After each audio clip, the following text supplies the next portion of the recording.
사우디에서 태어나서 지금까지 중동에서 살아오면서 하나님 다시 그곳으로 돌아가서 복음을 전하는 사역을 하기를 원합니다. 하나님 딸의 마음을 위로하시고 축복하시고 그 걸음걸음마다 하나님이 함께 해주시기를 원하며 특별히 우리 자녀의 귀한 발걸음을 하나님 축복하여 주시기를 원합니다.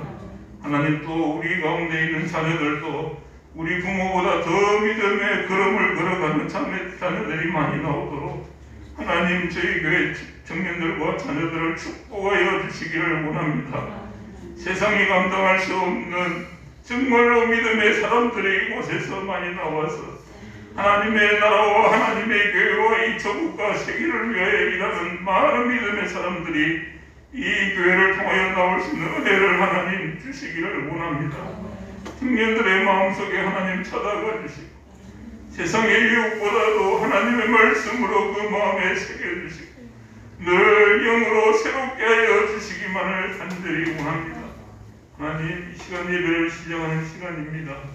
예배를 통하여 하나님 영광을 받아주시고 말씀을 전하는 목사님을 붙잡으시고 말씀의 도구로 사용하여 주시고 말씀이 우리 마음 가운데 새겨지게 하시고 흘러가는 말씀이 되지 않게 하시고 이 말씀으로 인하여 우리의 삶에 변화가 있는 살아있는 말씀으로 하나님 나타나 주시기를 원합니다.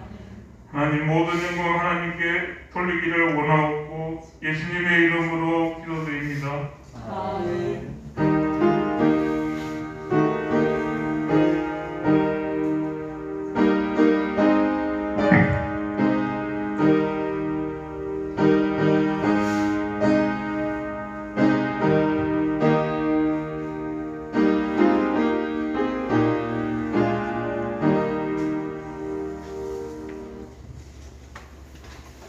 성경 말씀 읽겠습니다. 잠언 6장 6절에서 7절입니다.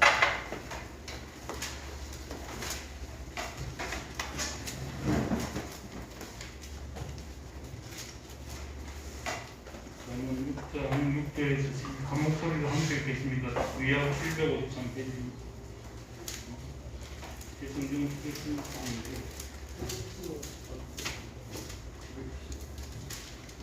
915입니다. 잠언 6장 6절에서 11절 찾으신 줄 알고 다 함께 읽겠습니다. 시작. 게으른 자여 개인에게 가서 그가 하는 것을 보고 지혜를 얻으라. 개미는 두령도 없고 방독자도 없고 통치자도 없으되 먹을 것을 여름 동안에 예비하며 추수 때에 양식을 모으느니라. 게으른 자여 내가 어느 때까지 누워 있겠느냐. 내가 어느 때에 잠이 깨어 일어나겠느냐. 좀 더 자자, 좀 더 졸자, 손을 모으고 좀 더 누워 있자 하면 내 빈궁이 강도같이 오며 내 공길이 군사같이 이르리라. 예비에게 배우는 지혜라는 말씀으로 말씀 좀 해주시겠습니다.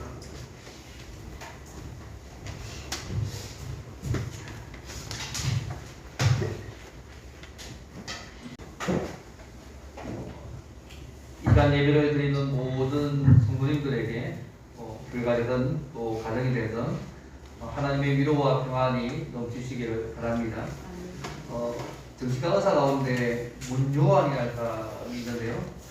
그 사람이 쓴 책 가운데 굿바이 게으름이라는 책에 보면 그 게으름에 대한 10가지 질문들이 나옵니다. 그래서 자신의 상태를 좀 표현한다고 생각하면 한번 체크해 보시면 좋은데요. 첫째가 뭐냐면 지난 6개월 동안에 게으름에서 벗어나야 한다는 생각을 반복하고 있다. 둘째, 넌 너무 게을러라는 지적을 종종 받고 있다. 셋째, 난 게을러서 못해라 하며 맡겨진 일이나 할 일을 자주 피하고 있다. 넷째, 게으름이 삶 전체 영역으로 확산되고 있다. 다섯째, 삶의 지향성이나 목표가 없다. 여섯째, 즉각적인 쾌락을 주는 대상, 술이나 게임이나 쇼핑이나 약물 등에 점차 중독되어 가고 있다.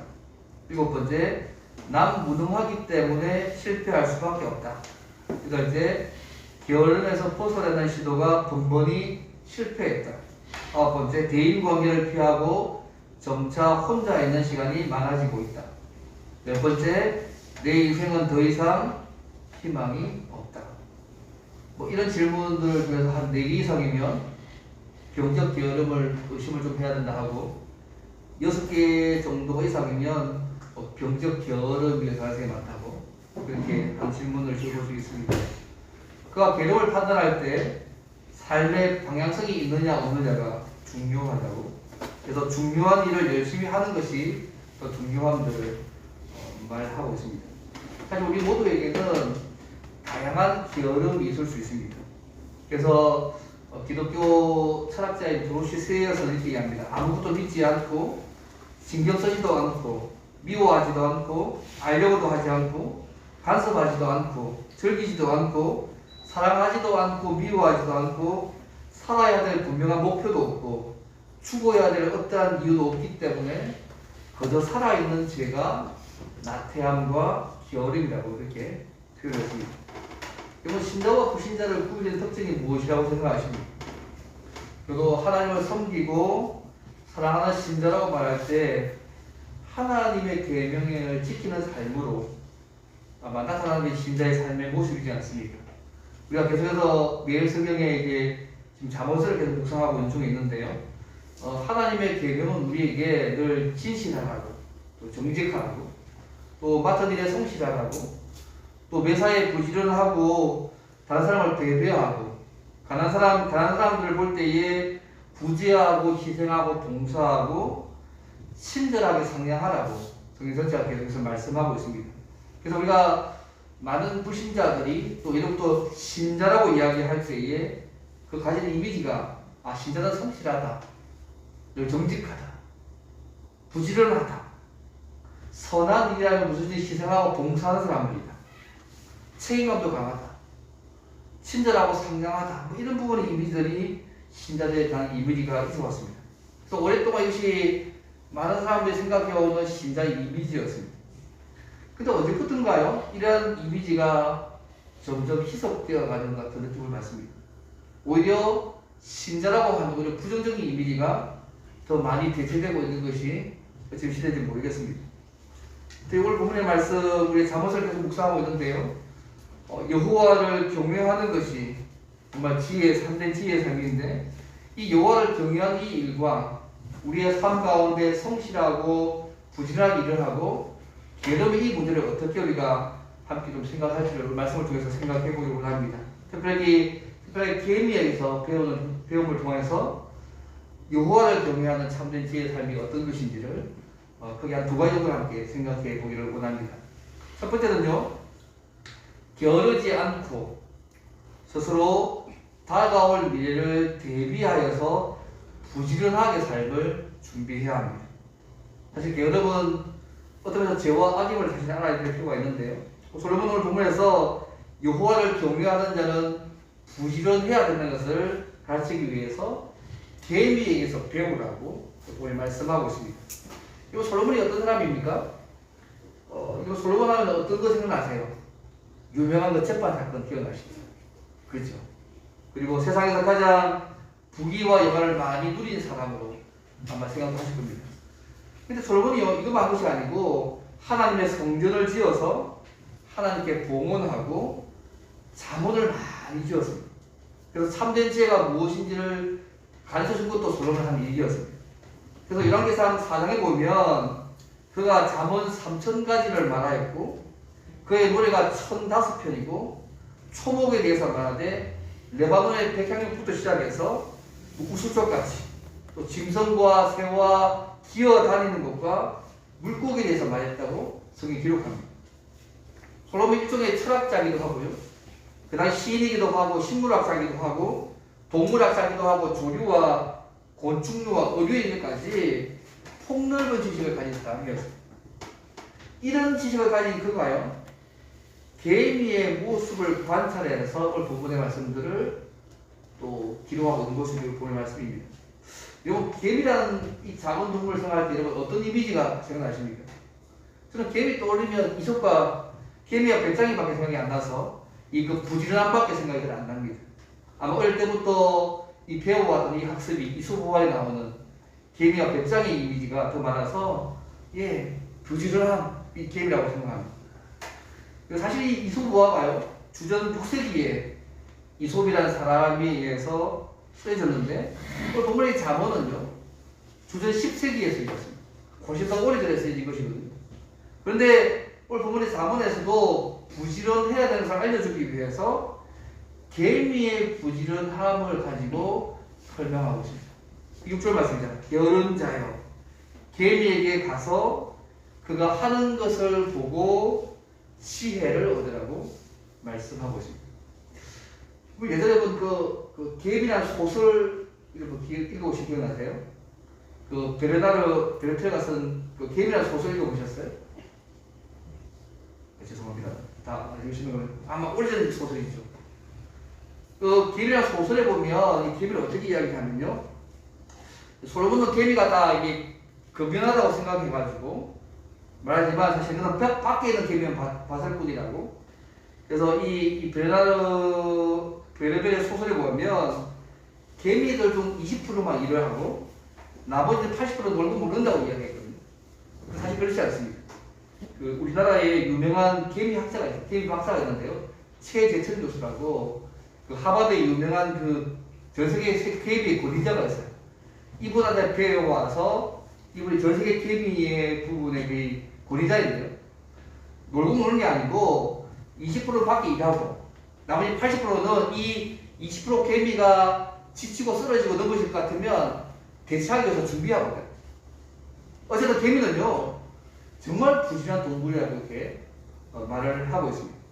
그동안 보세요. 이 개미의 이 모습을 잘 관찰하고 난 이후에 어떻게 말씀하고 있냐면 7절 말씀 보시면 개미는 두령도 없고 감독자도 없고 통치자도 없으되 먹을 것을 여름 동안에 예비하며 추수 때 양식을 모은다고 말씀하고 있습니다. 소위 감독자가 중간에 일 잘하는 살펴보던 그런 사람들 아닙니까? 근데 누가 시키거나 보고 있어서가 아니라 항상 열심히 일해서 무더운 여름에 추운 겨울을 위해서 양식을 예비하고 저장한다 얘기합니다.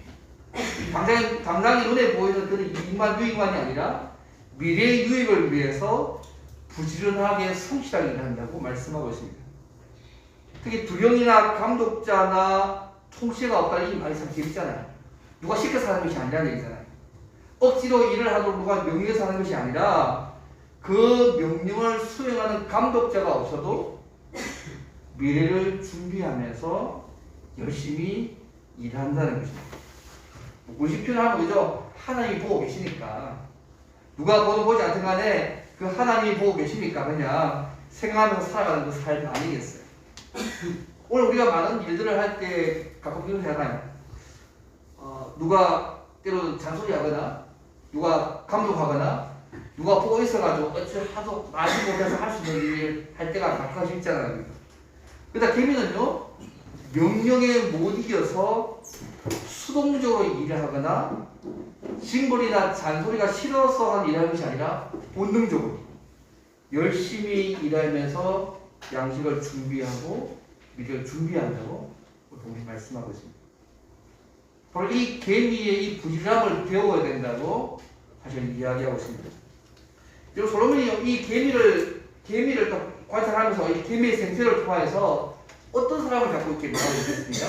6절 보시면 게으른 자요. 9절 말씀에 게으른 자요. 지금 개미에게서 지혜를 배워 얘기하면서 솔로몬이 겨냥하는 사람은 누구냐면 게으른 자를 겨냥해서 이 이야기를 하고 있음들을 주게 볼 필요가 있습니다. 개미는 본능적으로요 먹이가 오직 여름철만 있기 때문에 겨울에는 먹이를 구할 수 없다는 것을 알고 있습니다. 그래서 미래를 대비해서 열심히 일을 합니다. 본능적으로 일할 수 없는 겨울이 온다는 것을 알고 있기 때문에 잠언 30장에는 이렇게 표현합니다. 여름에 준비하는 개미라고 잠을 표현하고 있습니다. 근데 여러분 개미가 이 정도 알면 소위 하나님의 형상으로 지음받은 소위 세상의 만물의 영장이라고 말하고 있는 사람이 이걸 잘 모를까요? 사람도 일해야 할 때가 있고 언젠가 일을 할 수 없을 때가 있다는 사실을 우리가 잘 알고 있지 않습니까? 일해야 할 때도 있고 언젠가 또 쉬어야 할 때가 있다는 사실을 우리가 잘 알고 있습니다. 19,000년 계속 일할 수 없는 것도 알고 있지 않습니까? 그럼에도 불구하고 미래를 대비하지 못하는 이유가 무엇인가요? 그걸 보면요, 게으름 때문이라고 말씀하고 있습니다. 이번 게으른자는요, 항상 미래가 있을 것이라고 생각합니다. 그래서 내일 하면서 삶을 살아갑니다. 그래서 내일 하면서 멋진 미래를 바라보면서 열심히 사는 내일이 아니고 내일 하면서 해야 할 일을 미루거나 하지 않는 삶으로 드러나는 삶입니다. 그래서 결코 내일이 없습니다. 게으른자의 특성은 뭐냐면 미래를 보지 못합니다.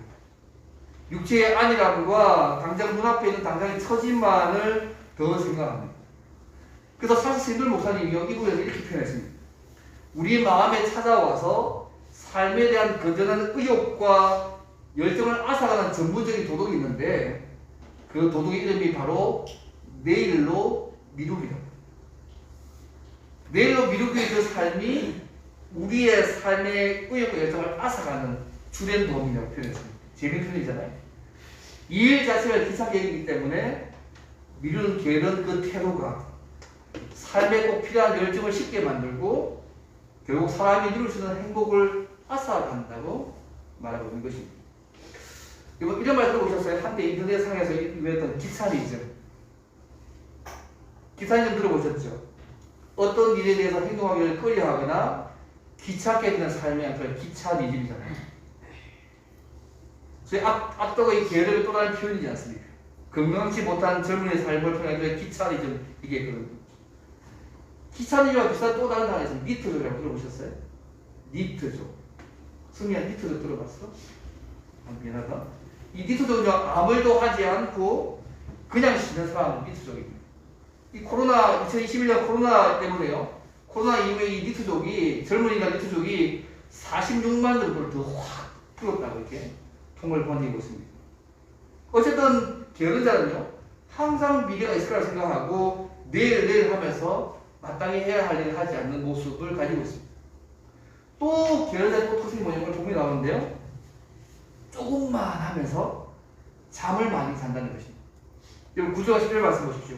게으른 자여 내가 어느 때까지 누워있겠느냐 내가 어느 때에 잠이 깨어 일어나겠느냐 좀 더 자자 좀 더 졸자 손을 모으고 좀 더 누워있자.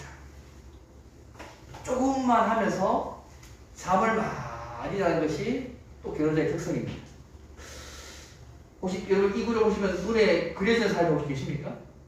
뭐 여기는 아무도 안 계실 거라고 생각합니다. 다 이렇게 부지런하게 다 사시는 분들이셔서 예, 뭐 해야 할 일을 두고 5분만 더 줘, 5분만 하다가 그죠? 결국은 5분이 넘어서서 뭐 한두 시간 더 자기도 하고 심지어 100분 이상 잠을 더 잘 수도 있고요.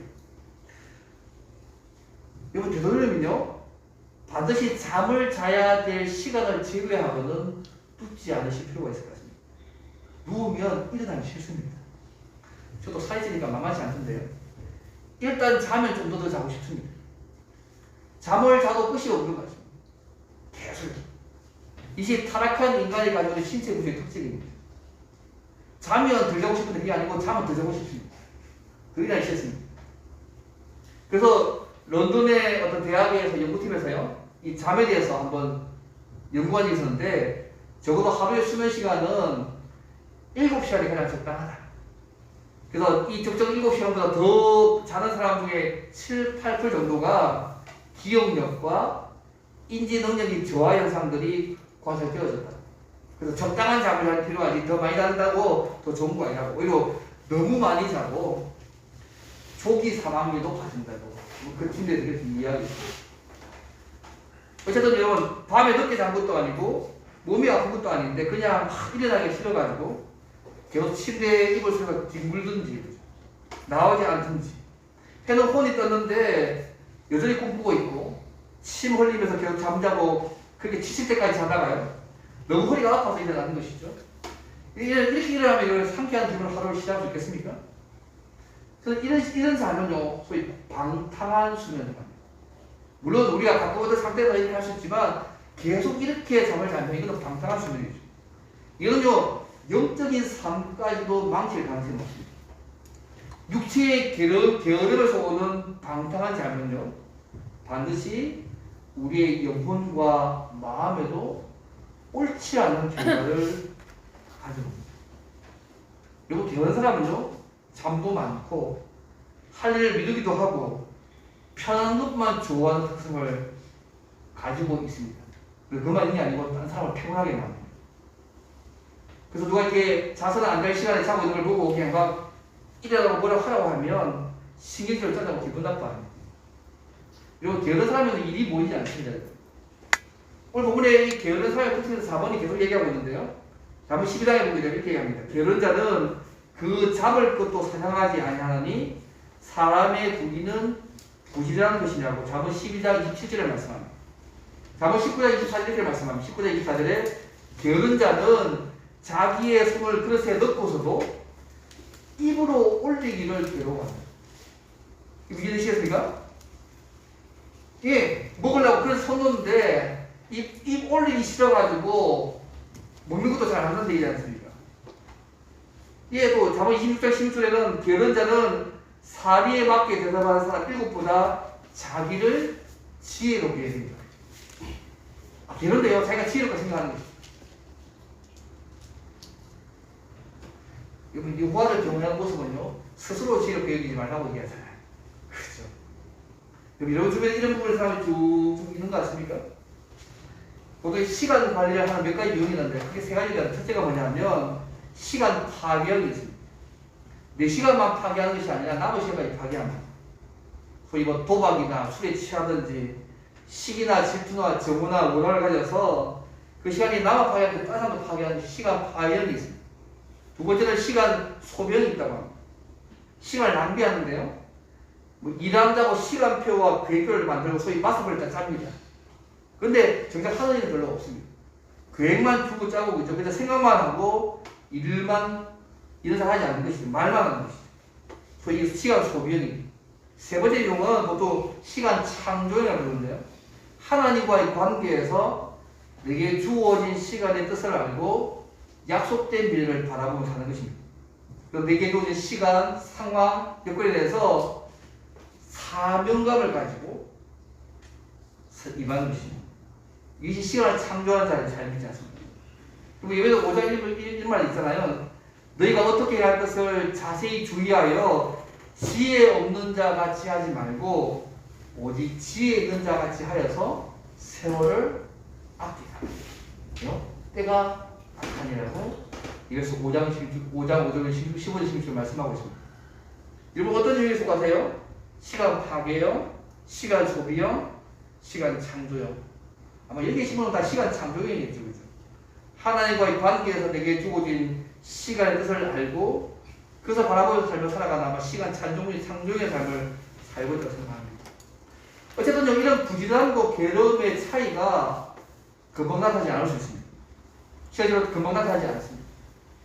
근데 그 차이는 반드시 나타나게 되어 있음을 본문이 말씀합니다. 11절 말씀이죠. 부지런함과 괴로움의 차이를 11절에서 말씀합니다. 11절 말씀 보십시오. 내 빈궁이 강도같이 오며 내 곰핍이 군사같이 이르리라. 여러분 강도나 고대 세계에서 군사는요 예고 없이 들이닥칩니다. 강도가 갑자기 확 와가지고 침입해가서요 계속 재산을 강탈하거나 생명을 위협합니다. 또 고대 세계의 군사도요 군대가 다 kết束돼가지고 모든 재산과 희망과 생명을 다 앗아갑니다. 그런데 이 게으른 자의 삶의 결과가요 이 빈궁과 궁핍이 찾아와서 재산과 희망과 생명까지 빼앗아갈 수 있는 삶의 결과임을 이야기합니다. 게으르고 책임심 없이 사는 자들에게 빈곤하고 궁핍한 삶이 강도처럼 예고없이 찾아와서 괴롭게 할 뿐만 아니라 모든 희망을 앗아가게 할 것이라고 이야기합니다. 그래서요 개미처럼 다가올 미래를 대비해서 부지런하게 삶을 준비해야 된다고 오늘 분명히 말씀하고 있습니다. 누가 시키지 않아도 보는 사람이 없어도 알아서 자기 일에 부지런해야 한다는 것입니다. 장차 다가올 심판의 계절인 겨울이 오는 줄을 알고 미리 대비하고 사는 것입니다. 쉽게 말하면 이게 종말론적인 삶 아니겠어요? 우리가 과제 보면 종말적인 삶들을 가지고 사는 것입니다. 그래서 그 날들을 바라보면서 늘 현재를 게으르지 않고 지혜롭게 삶을 살아가는 것입니다.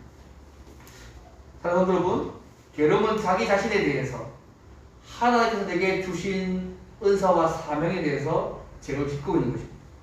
성공하느냐 실패하느냐가 문제가 아니라요. 그 문제 이전에 내게 주신 시간, 주시는 환경, 주신 여건에서 얼마나 최선을 다하고 있고 얼마나 꽉 차게 알차게 삶을 살아가고자 하는 문제입니다. 하나님께서 우리에게 맡기신 게 얼마나 많습니까? 시간부터 시작해서 기회부터 시작해서 능력, 일 모든 것들을 다 맡겨놓은 거예요. 주님 앞에 설 날을 생각하면서 그래서 미루지 말고 게으르지 말고 못 본 채 하지 말고 부지런하게 잘 감당하는 저 여러분이 되면 좋겠습니다. 오늘 말씀에서 계획에서 배우라고 부지런해서 미래를 대비하는 지혜를 배우라고 오늘 분명히 말씀하고 있습니다. 부지런하지 않으면 강도처럼 빈궁이 찾아와서 우리의 모든 희망과 삶 전체를 흔들어 놓거나 앗아갈 수 있음을 그 본문이 말씀하고 있습니다. 이걸 주님 앞에 설날을 생각하면서요 부지런하게 열심히 하며 살아가면 좋겠습니다. 이 첫 번째입니다. 근데 이것이 전부다가 아닙니다. 부지런한데요 게으를 수 있습니다. 그게 두 번째 내용입니다. 여호와를 경외하는 일에도 부지런해야 하는 게 두 번째입니다. 우리가 부지런해도 열심히 살아도 하나님께 온전히 향하지 않는 그 삶 자체가 게으른 삶이라는 사실을 기억하셔야 됩니다. 이게 영적인 게으름입니다. 부지런한데 최선을 다해 사는데 하나님 보시기에 게으른 삶을 살고 있을 수 있습니다. 일반적으로 전체 볼 때 우리가 부지런한 최선을 다하는 삶이 첫 번째 삶이지만 모든 삶 두 번째는 뭐냐면 지금 이 잠언서가 여호와를 경외하는 지혜의 삶이잖아요. 여호와를 경외하는 이 일에도 우리가 부지런해야 돼요. 우리가 부지런하고 바쁘지만 하나님과 관계되지 않는 삶, 하나님께 온전히 향하지 않는 그 삶 자체가요 하나님 앞에서는 게으른 삶이 될 수 있음을 잊지 않으시면 좋겠습니다. 만약 우리가 여기 성경 본문에 나오는 계명에서 배우는 이 말을 단순하게 그죠? 부지런해야 된다 이 교훈만 강조한다면 이서부와 큰 차이가 없습니다. 이 잠언이요 핵심이 뭐죠? 여호와를 경외하는 것이 참된 지혜의 삶을 말하는 거잖아요. 그러면 여호와를 경외하는 것과 부지런한 것이 어떤 관계가 있겠습니까? 여호와를 경외하는 것과 게으름이 어떤 관계가 있겠습니까? 우리가 매사에 부지런하게 일하는 것은요 여호와를 경외하는 구체적이고 실제적인 행동이며 성도이지 그 동시에요 여호와를 경외하는 그 관계에서 하나님과의 관계에서 우리들의 부지런함을 함께 다루어야 한다는 말씀이기도 합니다. 그래서 우리가 부지런함을 생각할 때요 생각 두 번째는 이것입니다. 우리의 영혼에 무엇이 가장 중요하고 무엇이 가장 가치 있는 것을 생각하고 그 우선순위를 따라서 우리의 삶을 바꾸어야 한다는 것입니다.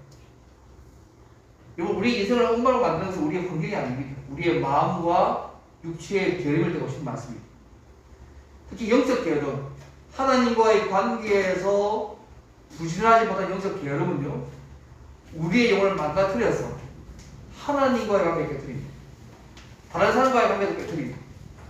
또 다른 사람의 잘못된 모범을 보여줘가지고 그 사람의 신앙생활까지 망쳐버려요.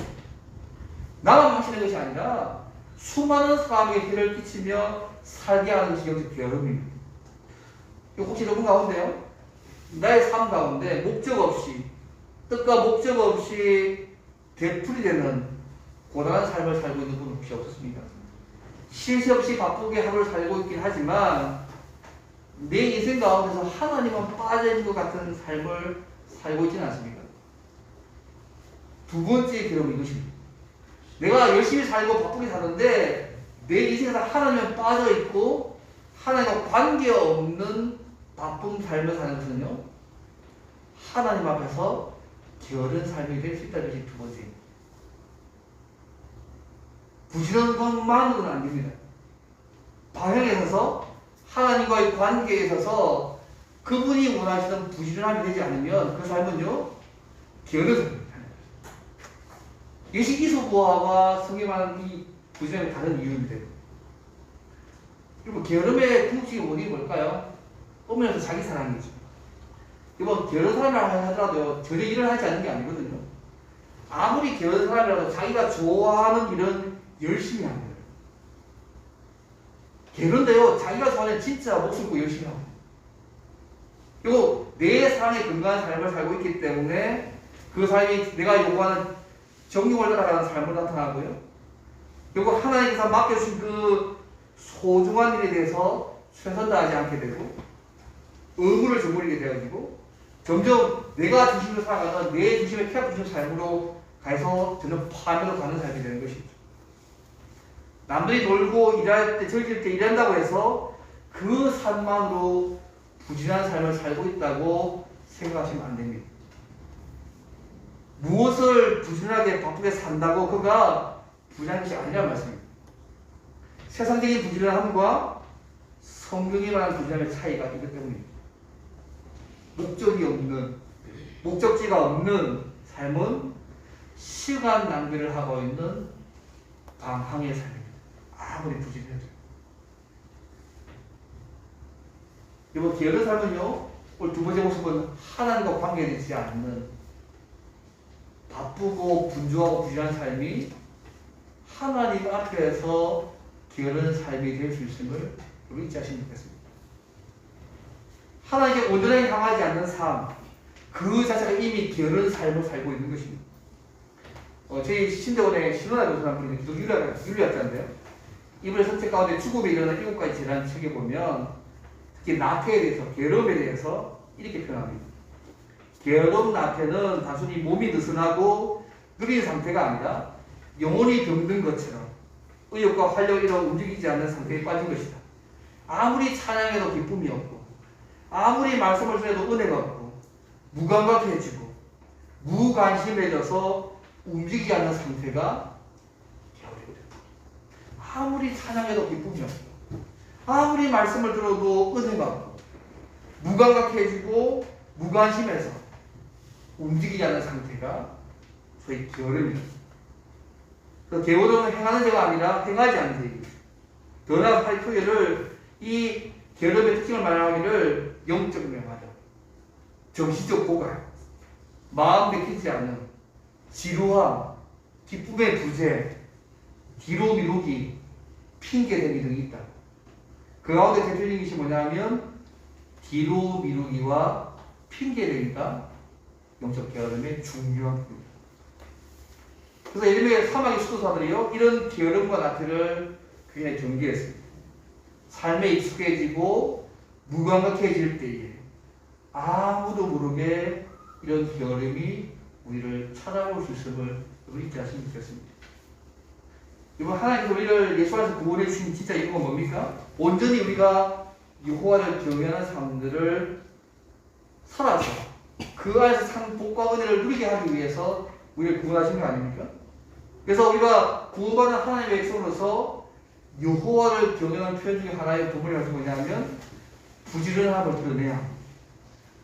구원받은 자로서 부지런하게 하나님을 갈망하고 찾고 기도하고 예배하며 말씀을 묵상하고 그 말씀을 살려고 애를 쓰고 맡겨진 일에 누가 보든지 보지 않는 책임감 있게 삶을 살아가는 그 삶이 하나님 앞에서 게으르지 않은 삶이고 부지런한 삶입니다. 구원받는다고 이런 삶을 살지 않으면 굽피비 강도같이 찾아와서 한순간에 우리의 희망과 삶 전체를 빠져갈 수 있다. 오늘 본문이 말씀하고 있습니다. 저는 C.S. 루이스가 쓴 스쿨텝의 편지에 보면 이 삼촌 마귀라는 거죠. 조카 마귀에게 설명하자. 어떻게 하면 예수 믿는 사람을 물들일까? 그 중에 말과는 이 말이 제일 재밌습니다. 너무 깊이 빠지지는 말고라는 단어를 사용해요. 사랑하는 조카에 절대 예수 믿는 사람들이 예수 못 믿게 하면 큰일 납니다. 못 믿게 하면 오히려 그들은 더 악착같이 믿기 때문에 못 믿게 하지 말고 다만 이렇게 하라. 교회를 다니라. 얼마든지 예수 믿으라고. 그러나 절대 너무 깊이 빠지는 말라. 말씀의 은혜를 받게 해라. 그렇지만 오늘 하지 말고 내일 하게 해라. 저는 재밌는 표현인 것 같아요. 이 가짜의 소설이긴 하지만 얼마나 수놓는 얘기 아니겠습니까? 그죠? 적당히 예수 믿는 것. 주께서 은혜 받은 그 여지를 내로 미루게 하는 일. 그것이 사탄의 기쁨이고, 그죠? 미지근한 신앙인들에게 지옥에서 있는 가장 좋은 구경거리라고. 저렇게 표현하고 있죠. 미지근한 신앙이야말로 또 주신 은혜를 받지만 순종하지 않는 그 삶이야말로 그 게으른 신앙이야말로 마귀가 가장 좋아하는 것이고 우리의 신앙 성장을 하는 최대의 적입니다. 절대 게으르지 말고 절대 영적인 게으름 신앙의 나태함과 안에 빠지지 않도록 지금 그럴 필요가 있습니다. 이 미지근함의 반대말이 뭡니까? 열정이잖아요. 게으름의 반대말이 부지런함 아닙니까? 충성 아닙니까? 그래서 로마 12장 이렇게 말씀하잖아요. 부지런하여 게으르지 말고 열심을 품고 주를 섬기라 말씀입니다. 그리고 두 번째 결론을 여러분 기억하면 좋겠습니다. 아무리 바쁘고 정신을 살아도 하나님과 관계없는 바쁨의 삶은 하나님 앞에서 게으른 삶으로 평가될 수 있음을 잊지 않으시면 좋겠습니다. 마태복음 25장은 달란트 비유처럼요. 주님 앞에 설 때에 악하고 게으른 종아 나는 심지 않은 데서 거두고 해치지 않은 데서 모은 줄을 내가 알았느냐? 이런 책만 들어서는 안 될 거 아니겠습니까? 오히려 잘했다 착하고 충성된 종아 내가 작은 일에 충성했으니까 내가 많은 것을 내게 맡긴다는 그런 칭찬을 듣는 사람들을 서야 되겠습니다. 말씀을 듣겠습니다. 사랑하는 성도 여러분, 주님 앞에 설 때 어떤 사람으로 평가되기를 원하십니까? 여러분 여호와를 경유하는 그 일을 참된 지혜라고 생각하십니까? 그렇다면 그 삶 가운데 하나가 뭐냐면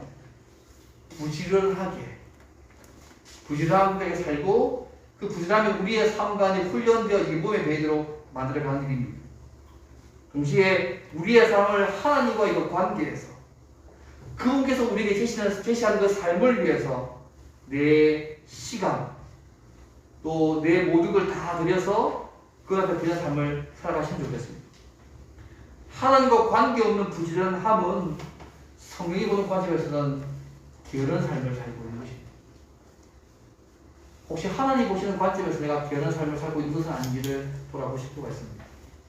하나님과의 관계에서 그분이 제시하는 삶을 위해서 우리의 시간과 물질과 재능을 다 오늘이 사용하는 부지런함을 보며 살아가기를 바랍니다.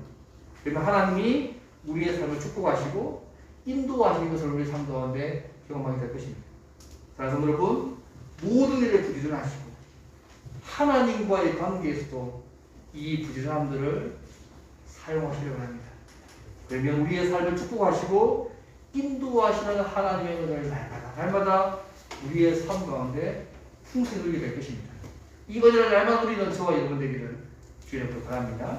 오늘 말씀을 기도하면서 하나님 우리에게 예수 믿게 하시고 우리가 처한 주님 가족 감당하게 도와주십시오. 동시에 이 부지런이라는 부분이 하나님과의 관계 속에서 부지런이라는 도와주십시오. 하나님과 관계없는 부지런한 삶들을 살아서 하나님 보실 때에 정말 게으른 삶을 평가되지 않도록 하나님 도와달라고 이제 함께 기도하면 되고요. 또 아프신 분을 가면 기도하겠습니다.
찬송가 575장 주님께 귀한 것들에 찬송하면서 동원하겠습니다.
사망에서 강을 내시는 주님, 합력하여서 올리신 하나님께 감사드립니다. 감사에 감사하셨다 기도하겠습니다. 사랑의 하나님, 죽기까지 사랑하셔서 우리를 구원하셔서 당신의 자녀 삼으시고 그리고 난 천국을 소망하며 살게 하심을 감사합니다.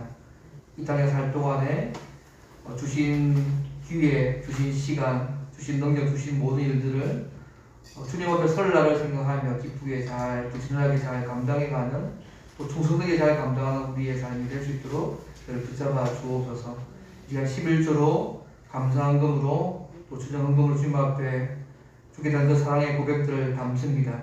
기쁘게 받아주시고 이 드린 헌금처럼 우리의 삶 속에서 날마다 하나님을 높여갈 뿐만 아니라 주 이름을 드러낼 뿐만 아니라 주님을 더 깊이 사랑하며 살아갈 수 있도록 붙잡아 주시고 그 삶을 살 때 필요한 모든 은혜들을 영육간에 더하여 주옵소서. 하나님, 우리가 늘 주바라기의 삶이 되게 도우셔서 주께서 우리의 삶을 책임지시고 공급해 가는 은혜들을 날마다 풍성히 누려갈 수 있도록 우리의 은혜 베풀어 주옵소서. 주 예수 그리스도의 은혜와 하나님 아버지의 무한하신 사랑과 성령 하나님의 감동 감화 충만케 하심과 함께 하심과 위로하심과 붙들어 가심이 하나님 앞에서 주님 나라 갈 때까지 하나님 앞에서 지혜로운 자로 부지런한 자로 삶을 살기 원하는 사랑 주의 백성들 머리 위에 그 가정 위에 그 일터 위에 영원토록 함께 있을지어다. 아멘.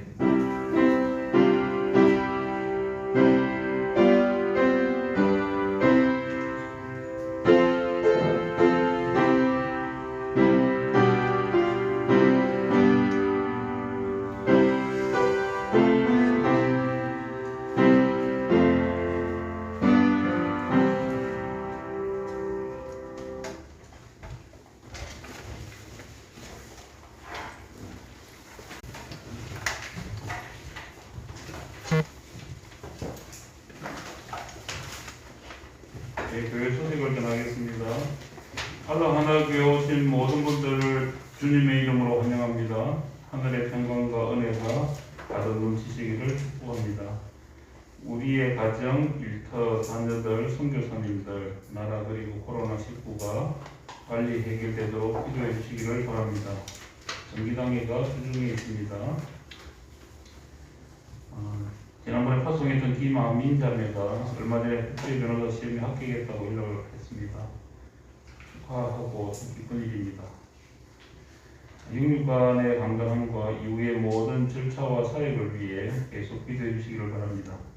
그 선교사의 자녀, 목사님의 자녀가 그 뒤를 이어가는 경우가 간혹 있는데 참 귀한 것 같습니다. 우리가 그걸 눈으로 보는 게 복인 같습니다.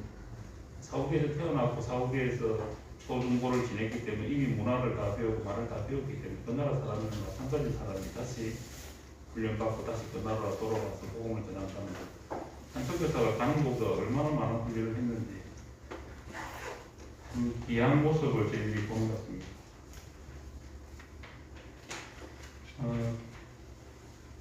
교회에서 7월 18일 셋째 주에 투표로 권사님 세 분을 세우려고 합니다.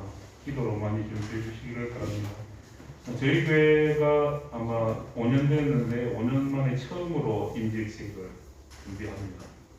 한 번도 사람을 세울 틈이 없어서 그냥 바쁘게 지내왔는데 이제 5년 지나서 처음으로 세 분을 권사님 세 분을 세우게 되었습니다. 이 일이 세워지는 권사님도 그 권사님 가정도 저희 교회도 다 복이 되도록 기도를 많이 해주시면 좋겠습니다. 그 5월 말에 학습 세대가 있는 거죠. 예. 저희 교회에서 아마 이제 이분들이 학습하고 세례받으면 이분도 저희 교회 최초인데 5월 말에 학습식이 있습니다. 손민주 담매와 신재영 형제 두 사람이 저희 교회를 통해서 예수님을 알게 되고 이제 학습을 받게 됐습니다. 그래서 생각나시는 대로 이 일은 참 중요한 일입니다. 늘 기도해 주시고 또 학습을 잘 받고 또 뒤에 또 잘 훈련받아서 세례도 잘 받고 신앙이 잘 뿌리내릴 수 있도록 기도를 많이 해주시면 좋겠습니다. 원래 오늘이 그 스승의 주일입니다. 저희 교회는 선생님이 한 명도 없어서 스승의 주일을 5년 동안 한 번도 지킨 적이 없습니다. 바라기는 내년에는 저희 교회 유치부도 선생님이 생기고 윤주학교 선생님이 생기고 중고등부도 선생님이 생겨서 스승의 주일 때 앞으로 나오셔가지고 선생님을 축하하고 축복하는 일이 있었으면 좋겠습니다. 그런 마음으로 올해는 시범적으로 목사님 두 분을 모시고 스승의 날 행사를 해보려고 합니다. 김창호 목사님 손님은 앞으로 나와주시고 아무 계획이 없던 우리가 그 선생님들이 계셨으면 선생님을 축복하지만 또 우리 목사님도 저희한테 선생님이랑 마찬가지이기 때문에 그 당신은 사랑받기 위해 태어난 사람. 다 성도님들 다 일어나셔가지고 앉지 말고 다 일어나셔서 목사님 두 분을 축복하겠습니다.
목사님을 위해서 성도들이 한번 힘껏 기도하겠습니다.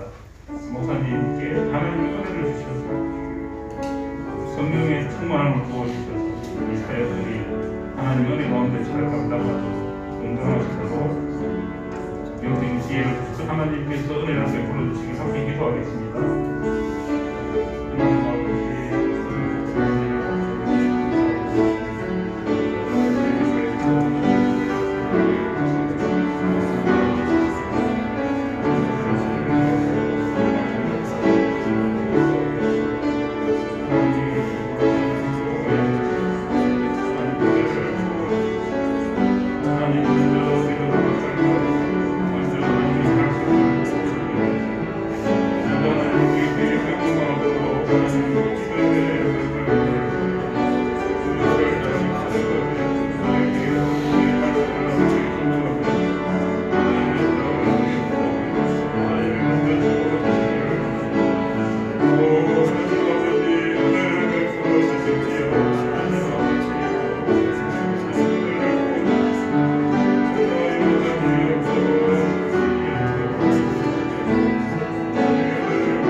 작은 선물을 준비했습니다. 장모님 나오고 권사님 나오고 선물을 받으려고.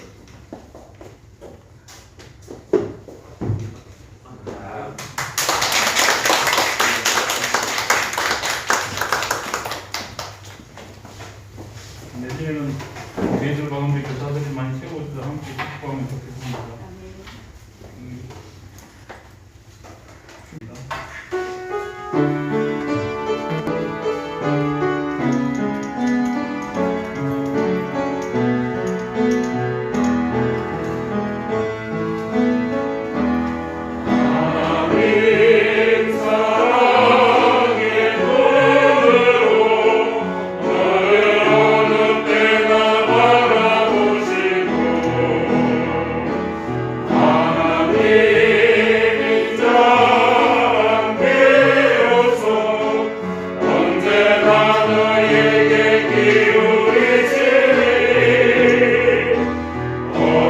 어둠에 밝은 빛을 비춰주